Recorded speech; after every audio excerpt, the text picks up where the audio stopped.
మిత్రులారా, శ్రీమతి సోనియా గాంధీ, శ్రీ మల్లికార్జున్ ఖర్గే గారు జహీరాబాద్ పార్లమెంటు నియోజకవర్గ అభ్యర్థిగా సురేష్ షెట్కర్ గారిని కాంగ్రెస్ పార్టీ అభ్యర్థిగా ప్రకటిస్తే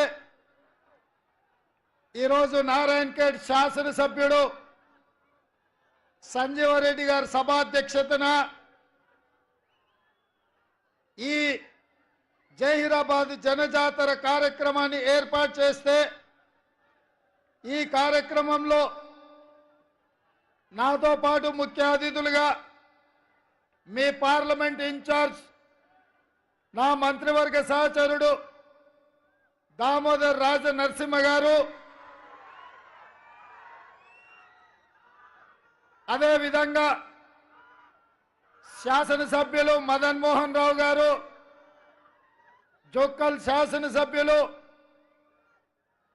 లక్ష్మీకాంతరావు గారు, ప్రభుత్వ ప్రత్యేక సలహాదారు మహమ్మద్ అలీ షబీర్ గారు, మాజీ మంత్రివర్యులు పెద్దలు మండవ వెంకటేశ్వరరావు గారు, మాజీ శాసనసభ్యులు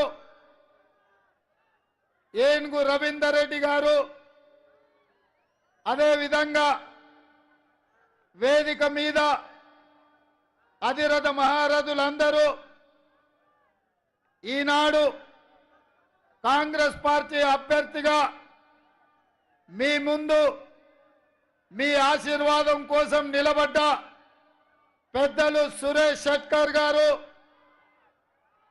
జిల్లా పార్టీ నాయకులు ఏఐసిసి కార్యదర్శి గారు, మండల పార్టీ అధ్యక్షులు, గ్రామ శాఖ అధ్యక్షులు, ప్రాణ సమానులైన కాంగ్రెస్ పార్టీ కార్యకర్తలందరికీ కూడా మనస్ఫూర్తిగా నమస్కారాలు తెలియజేస్తున్న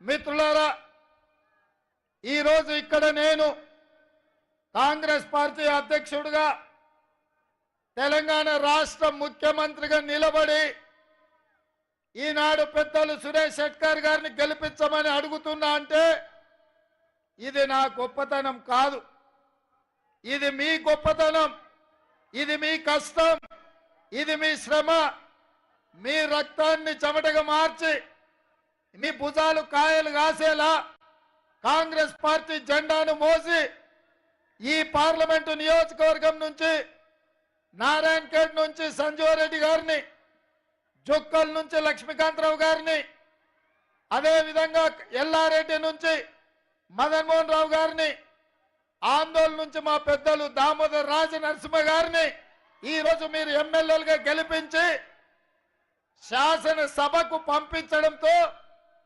ఈనాడు తెలంగాణ రాష్ట్రంలో ఇందిరమ్మ రాజ్యం వచ్చింది, ప్రజాపాలన తెచ్చింది. మరి ఇవాళ ఈ ప్రజాపాలనలో ఆనాడు సోనియమ్మ సెప్టెంబర్ 17 నాడు తుక్కుగూడ రాజీవ్ గాంధీ ప్రాంగణంలో తెలంగాణ ప్రజలకు 6 గ్యారెంటీలను ఇచ్చింది. తెలంగాణ ఇస్తా అన్న గ్యారెంటీ ఇచ్చిన సోనియమ్మ ఆంధ్రప్రదేశ్లో పార్టీ చచ్చిపోయినా, కేంద్రంలో అధికారం కోల్పోయినా, తెలంగాణలో రాజకీయంగా ఎన్నో ఒడిదుడుకులను ఎదుర్కొన్నా మాట తప్పని మడమ తిప్పని నేతగా తెలంగాణ రాష్ట్రాన్ని ఇచ్చి 60 సంవత్సరాల ఆకాంక్ష 1200 మంది తెలంగాణ బిడ్డల ఆత్మ బలిదానాలను అమరులను యాది చేసుకొని ఈ తెలంగాణ రాష్ట్రం ఇచ్చిన సోనియమ్మ 10 సంవత్సరాలు కల్వకుంట్ల చంద్రశేఖరరావు గారి చేతిలో ఈ తెలంగాణ రాష్ట్రం తెలంగాణ తల్లి బందీ అయి అన్నమో రామచంద్ర అని తెలంగాణ ప్రజలు అడుక్కునే పరిస్థితి, దొరగారి గడిలో తెలంగాణ తల్లి బందీ అయి నన్ను ఇడిపించే వాళ్ళే లేరా ఈ తెలంగాణ రాష్ట్రంలో అని మొరబెట్టుకునే సందర్భంలో సోనియమ్మ ఆశీర్వాదంతో లక్షలాది మంది కాంగ్రెస్ పార్టీ కార్యకర్తలు నడుము బిగించి దొరగారి గడిని బద్దలు కొట్టి తెలంగాణ తల్లిని విముక్తి చేసి ఇవాళ తెలంగాణ ప్రజలకు స్వేచ్ఛను ప్రసాదించింది ఈ తెలంగాణ ప్రాంతం. మాట ఇచ్చిన సోనియమ్మ మనకు 6 గ్యారెంటీలను ఇచ్చింది. 6 గ్యారెంటీలను 100 రోజుల్లోనే 5 గ్యారెంటీలను అమలు చేసి ఈనాడు ప్రజలకిచ్చిన మాట నిలబెట్టుకోవడానికి మన ప్రజా ప్రభుత్వం ప్రయత్నం చేస్తున్నది. ఇక్కడ మా అక్కలు ఉన్నారు కుడి పక్కన. ఆనాడు మా అక్కలు బస్సు ఎక్కాలంటే ఇంటాయన ముందల చేయి చాపాలి. ఇంటాయన మీద కోపం వచ్చి అమ్మగారింటికి అలిగిపోదామంటే మళ్ళీ ఆయననే చిల్లర అడుక్కునే పరిస్థితి. ఇవాళ మా ఆడబిడ్డలు మా అక్కలు మా పెద్దమ్మల అమ్మగారింటికి పోవాలంటే చెయ్యి అడ్డం పెడితే చాలు ఆర్టీసీ బస్సు అక్కడనే ఆగి మా అక్కలను వాళ్ళు దిగాల్సిన దగ్గర వాళ్ళ ఇంటి దగ్గర దించే ఉచిత ప్రయాణం ఈరోజు ఆర్టీసీ బస్సులో మన ప్రభుత్వం అమలు చేసింది. ఆనాడు పేదవాడు దవాఖానకు పోతే రోగంతో కాదు దవాఖాన ఇచ్చే బిల్లులు చూసి గుండెకి సచ్చే పరిస్థితి.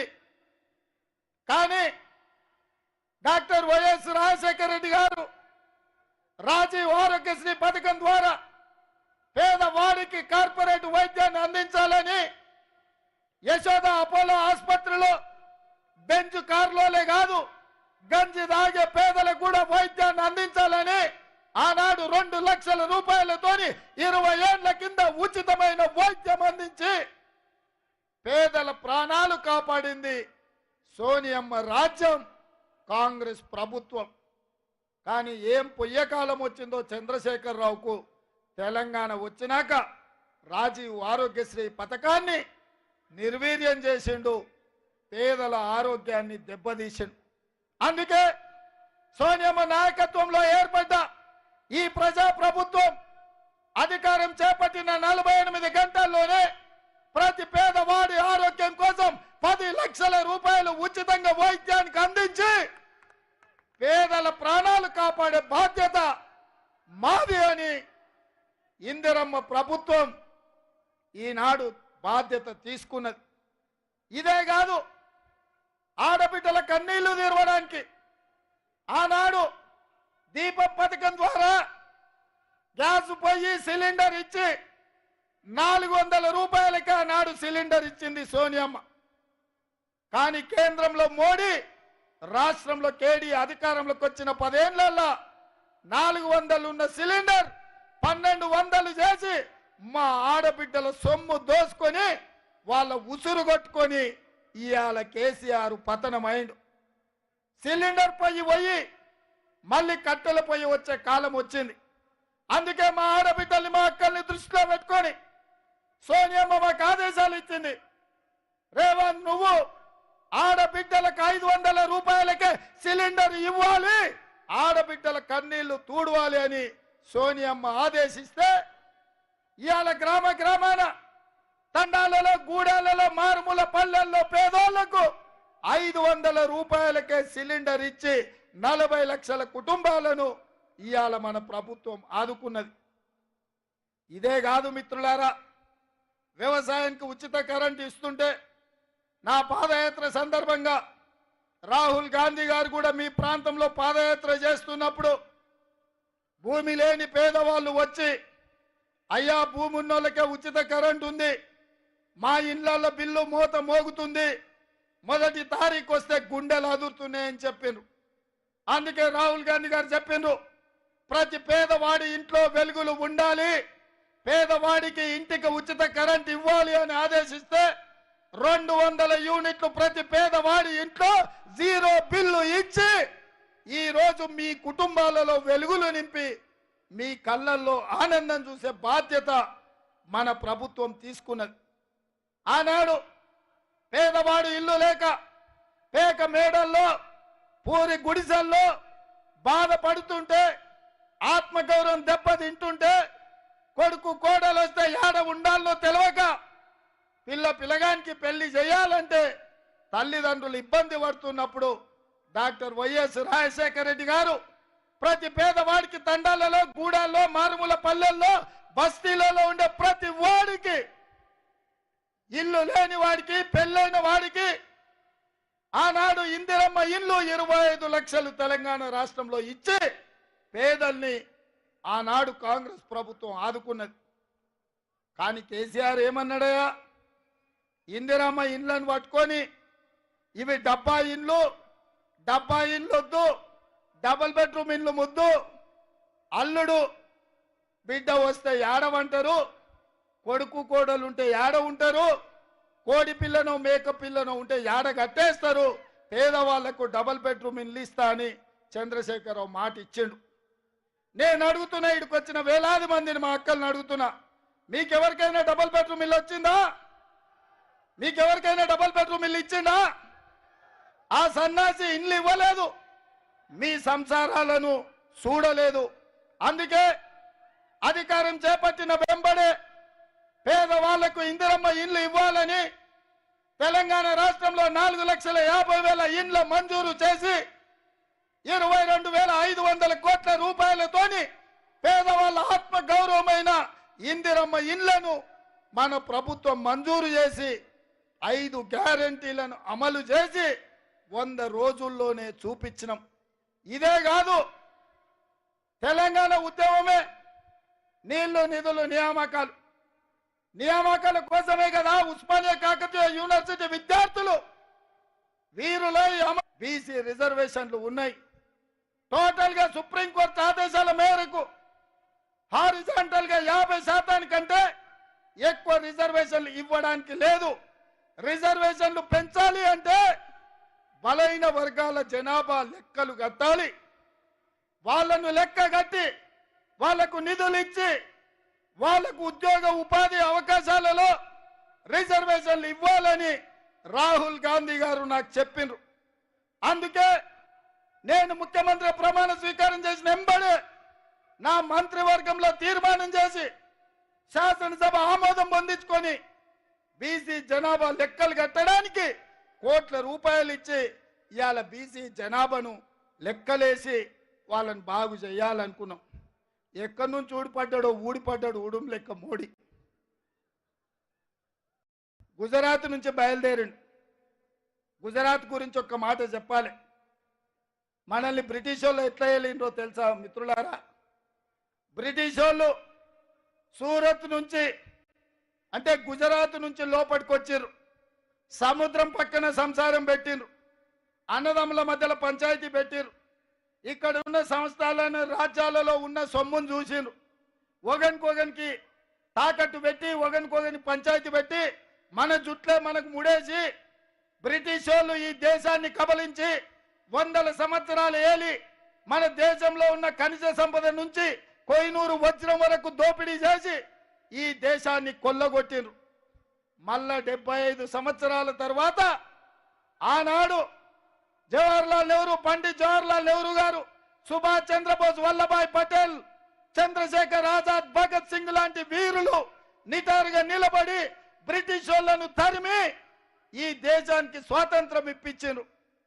మళ్ళా 75 ఏళ్ల తర్వాత అదే గుజరాత్ నుంచి అదే సూరత్ నుంచి ఇవాళ నరేంద్ర మోడీ, అమిత్ షా అని ఇద్దరు బయలుదేరిండ్రు. వాళ్ళకి ఇంకొక ఇద్దరు తోడైనరు. మేమిద్దరం మాకిద్దరు.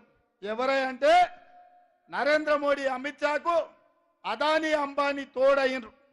వీళ్ళు నలుగురు ఆలోచన ఒక్కటే, ఈ దేశంలో రిజర్వేషన్లు ఉంటే దళితులు, గిరిజనులు హక్కులు అడుగుతారు, అధికారంలో భాగం అడుగుతారు. ఇప్పుడు బలైన వర్గాలను, ఓబీసీలను కూడా కాంగ్రెస్ పార్టీ గద్దెను ఎక్కించాలని చూస్తుంది.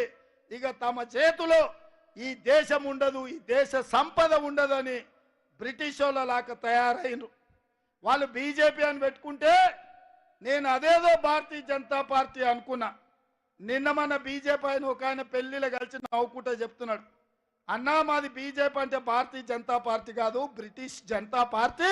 మా విధానం,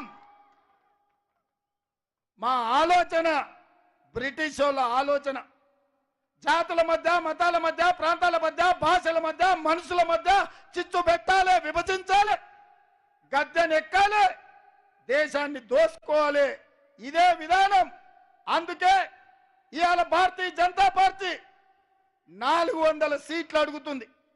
మా దామన్న స్పష్టంగా చెప్పిండు, ఎందుకు కావాలనే 400 సీట్లు? రాజ్యాంగాన్ని సమూలంగా మార్చాలి. రాజ్యాంగం ద్వారా డాక్టర్ బాబాసాహెబ్ అంబేద్కర్ ఇచ్చిన రిజర్వేషన్లను రద్దు చేయడం ద్వారా దళితులను, గిరిజనులను, బలైన వర్గాలను అనదొక్కి బానిసలుగా వాళ్ళ చెప్పు చేతల్లో పెట్టుకోవాలనే కుట్ర జరుగుతుంది. ఆ విధానంలోనే మొన్న జరిగిన పార్లమెంట్లో రైతు వ్యతిరేక నల్ల చట్టాలను తెచ్చి మన తాత ముత్తాతల నుంచి వచ్చిన మన ఆస్తులు, మన వ్యవసాయం, మన సాంప్రదాయాన్ని అదాని, అంబానీ, అమెజాన్లకు తాకట్టు పెట్టి మన భూముల్లోనే మనము బానిసలుగా వాళ్ళ చేతుల్లో కట్టు బానిసలుగా వెట్టి చాకిరి చేయాలని చట్టాన్ని తెచ్చారు. కానీ హర్యానా, పంజాబ్, ఉత్తరప్రదేశ్, బీహార్, రాజస్థాన్ నుంచి లక్షలాది మంది రైతులు ఢిల్లీ సరిహద్దు మీద, ఢిల్లీ మీద దండయాత్ర చేసి 16 నెలలు మండు టెండల్లో, మంచు కొండల్లో కూడా నిటారుగా నిలబడి నరేంద్ర మోడీతో కొట్లాడి మోడీ మెడలు వంచి రైతు వ్యతిరేక నల్ల చట్టాలు ఉపసంహరించుకొని రైతాంగానికి నరేంద్ర మోడీ క్షమాపణ చెప్పాల్సిన పరిస్థితి తెచ్చిండు. రైతులకు మోడీ క్షమాపణ చెప్పిండు. కానీ మోడీ కాల నాగులా అంటోడు, తోక దొక్కితే ఊకునే టైపు కాదు. పగ పెట్టుకుంటాడు, పగ పడతాడు, ఎక్కడున్నా ఇడవడు. అందుకే ఈ ఎన్నికల్లో ఎట్లయినా 400 సీట్లు గెలవాలి, రాజ్యాంగాన్ని సమూలంగా మార్వాలి, ఈ దేశంలో ఉండే రైతులను అదాని, అంబానీలకు బానిసలుగా మార్చాలి, ఈ దేశంలో ఉండే దళితులు, గిరిజనుల, బలైన వర్గాల రిజర్వేషన్లు రద్దు చేయాలని కంకణం కట్టుకొని బయలుదేరిండు. మిత్రులారా, ఇవాళ మీరు ఆలోచన చేయండి. 10 ఏళ్ళు గజ్వేల్ కేడి రాష్ట్రాన్ని ఏలిండు, 10 ఏళ్ళు ఢిల్లీలో మోడీ రాజ్యం ఏలిండు. వాళ్ళు చేసిన అన్యాయం, వాళ్ళు చేసిన దుర్మార్గం 140 కోట్ల మంది ప్రజలు చూసిండ్రు. 100 రోజుల్లో 5 గ్యారంటీలను అమలు చేసిన మనల్ని వాళ్ళిద్దరు కలిసి ఓడించాలంటారు. వాళ్ళ ఆలోచన ఏందో ఒక్కసారి ఆలోచన చేయి. 10 ఏళ్ళు దేశ ప్రజల్ని పట్టి పీడించి కార్పొరేట్ కంపెనీలకు తాకట్టు పెట్టి 60 లక్షల కోట్ల రూపాయల ఆస్తులను బిహెచ్ఎల్ నుంచి మొదలు పెట్టి 1980లో ఇందిరమ్మను మీరు గెలిపిస్తే ఈ ప్రాంతానికి ఇందిరమ్మ బిహెచ్ఎల్ ఇచ్చింది, ఐడిపిఎల్ ఇచ్చింది, బీడీఎల్ ఇచ్చింది, డిఫెన్స్ ఫ్యాక్టరీలు ఇచ్చింది, ఈసీఐఎల్ ఇచ్చింది, ఎన్ఎఫ్సి ఇచ్చింది. ఇవాళ పాత మెదక్ ఉమ్మడి జిల్లా పారిశ్రామికంగా దేశంలోనే పేరు వచ్చిందంటే ఆయనలో ఇందిరమ్మ మంజూరు చేసిన పరిశ్రమలు. లక్షలాది మంది ఈ రాష్ట్రమే కాదు వివిధ రాష్ట్రాల నుంచి వలస వచ్చినా ఇక్కడ ఉద్యోగ ఉపాధి అవకాశాలు కల్పిస్తున్నారు, హక్కున పెట్టి చూసుకుంటున్నారంటే మీ మెదక్ జిల్లా గొప్పతనం, ఈ ప్రజల యొక్క మంచితనం.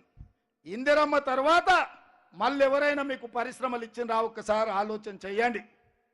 అందుకే మిత్రులారా, ఇవాళ మీరు 10 ఏళ్ళు మోసం చేసిన ఓటేస్తారా?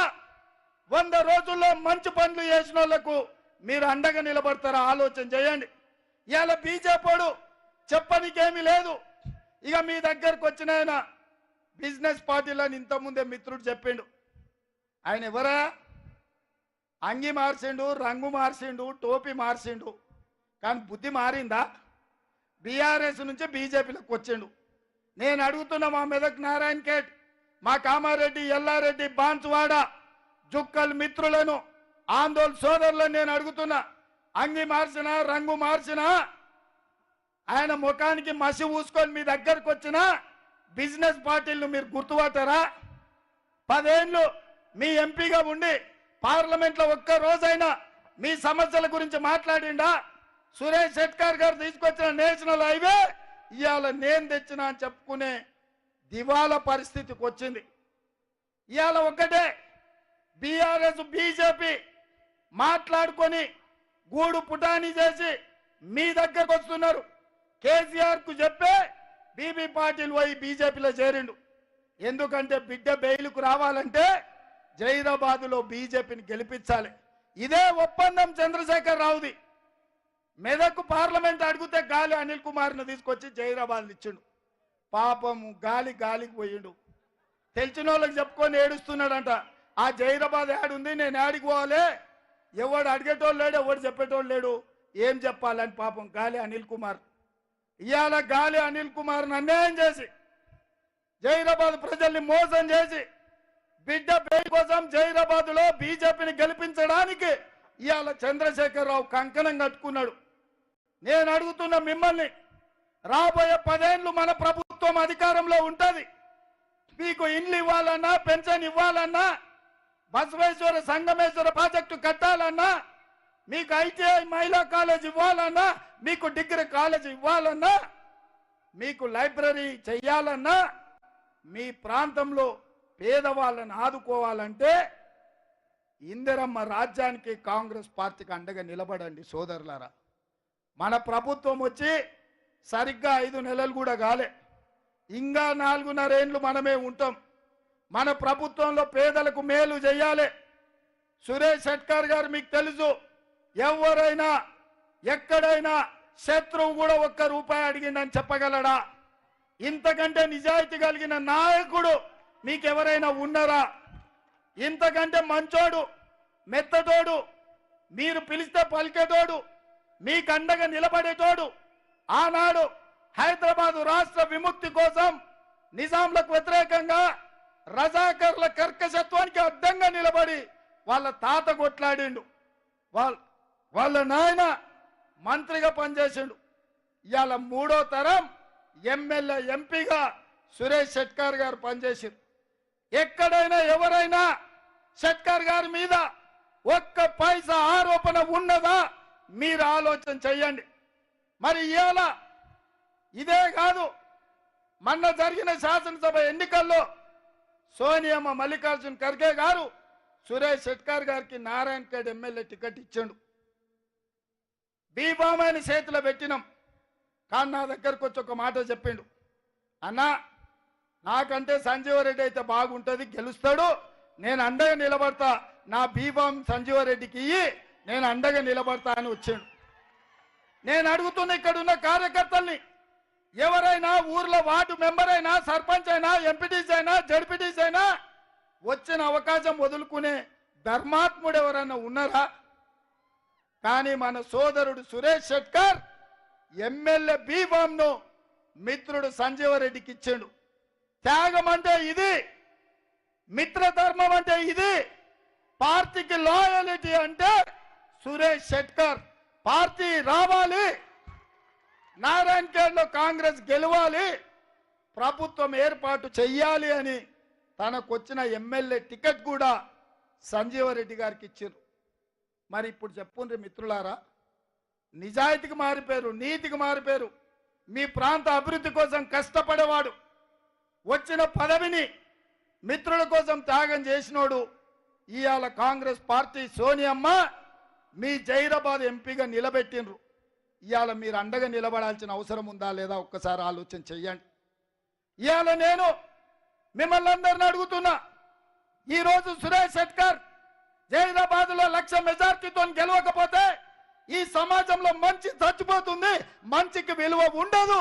మంచి బతకాలి, మీ ప్రాంతం అభివృద్ధి జరగాలి అంటే సురేష్ షెట్కర్ని 1,00,000 ఓట్లతో గెలిపించండి.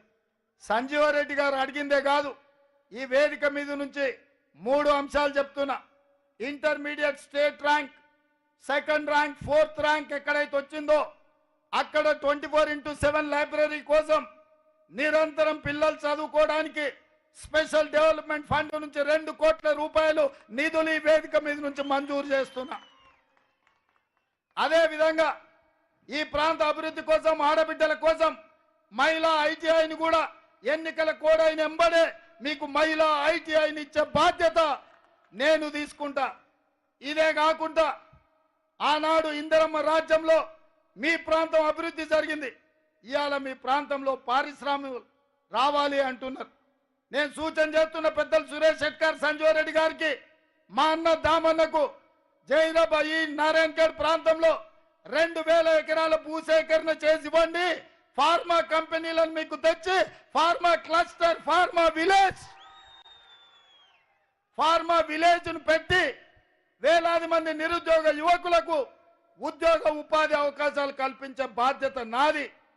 మీరు భూమి అప్పచెప్పిన 30 రోజుల్లో మీకు ఫార్మా క్లస్టర్, ఫార్మా విలేజ్ మంజూరు చేసే బాధ్యత నాది అని చెప్పి మీ అందరి దగ్గర మీకు గ్యారంటీ ఇస్తున్న మిత్రులారా. అందుకే మిత్రులారా, రిజర్వేషన్లు పోవాలంటే, ఎస్సీ ఎస్టీ బలైన వర్గాలకు అన్యాయం జరగాలంటే మీరు బీజేపీకి ఓటేయండి. దళితులు, గిరిజనులు, బలైన వర్గాలు, మైనార్టీలు, మహిళలు బాగుపడాలంటే, నిరుద్యోగ యువకులకు ఉద్యోగ ఉపాధి అవకాశాలు ఉండాలంటే రిజర్వేషన్లను కాపాడి రిజర్వేషన్లను పెంచాలి అనంటే ఇవాళ మీరు కాంగ్రెస్ పార్టీకి అండగా నిలబడండి. మీరే నిర్ణయించుకోండి. మీ భవిష్యత్తు మీ చేతుల్లో ఉంది. మీ పిల్లల భవిష్యత్తు మీ చేతుల్లో ఉంది. బీజేపీకి ఓటేస్తే ఆ ఓటు సరాసరి ఎస్సీ ఎస్టీ బీసీ రిజర్వేషన్లని రద్దు చేస్తుంది. బీబీ పాటిల్ గెలిచిండంటే సురేష్ శెట్కర్ నేషనల్ హైవే తెచ్చిండు, బీబీ పాటిల్ కాంట్రాక్ట్ చేసుకున్నాడు. అందుకే ఆయన నేను తెచ్చిన అంటుండు. ఆయన తేలే, ఈయన తెచ్చిన కాంట్రాక్ట్ పనులు చేసుకొని పైసలు సంపాదించుకోండి. రేపు మళ్ళీ మనం ఏమన్నా ఇచ్చినా కాంట్రాక్టర్గా మారి సొమ్ము చేసుకుంటారు తప్ప మీ ప్రాంతాన్ని అభివృద్ధి పదం వైపు నడిపించే శక్తి పార్టీలకు లేదు. అందుకే మిత్రులారా, మీ అందరూ ఇంత ఆలస్యమైన సురేష్ శెట్కర్ని గెలిపించడానికి ఇక్కడ వేలాదిగా ఉండి కాంగ్రెస్ పార్టీకి అండగా నిలబడ్డందుకు మీకందరికి మనస్ఫూర్తిగా ధన్యవాదాలు తెలియజేస్తూ, మీరందరూ 1,00,000 మెజార్టీతో గెలిపించడానికి సిద్ధమేనా? సిద్ధమేనా? సిద్ధమేనా?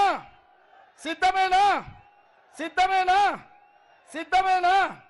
మా వేదిక మీద ఉన్న వాళ్ళని కూడా అడుగుతున్నా, సిద్ధమేనా? సిద్ధం అన్నోళ్ళందరూ చేయి పైకెత్తురి. మా అక్కలు కూడా